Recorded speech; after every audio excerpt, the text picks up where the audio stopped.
Some people like to talk about God, but not to God. And those are two entirely different things.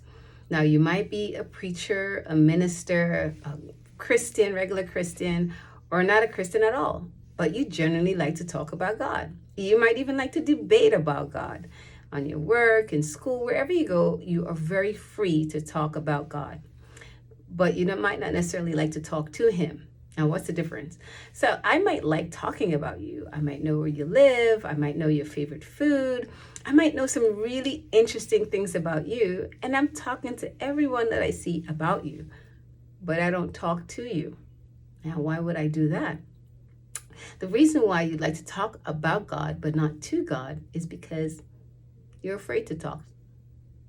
You are afraid to get close to God and talk to Him.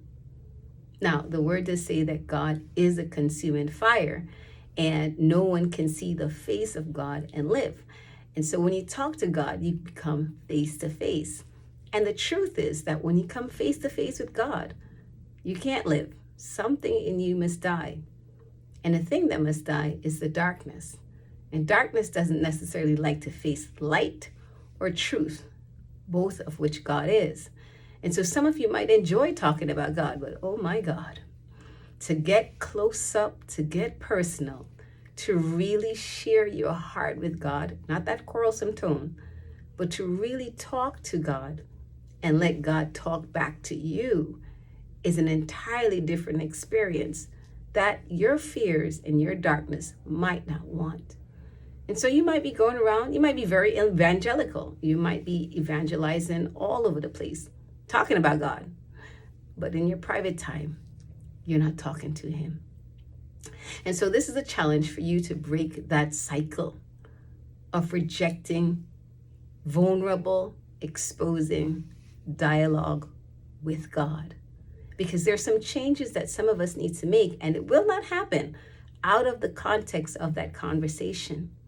There's some things, there's some answers, there's some questions that you have that only God can answer about your life. And there's some eternal changes that need to make that only God can respond to, but it will only come in dialogue. And so you might be stuck in your life at the same place, doing the same thing, and don't know why you're not changing. It's because you won't allow yourself to face the light through conversation.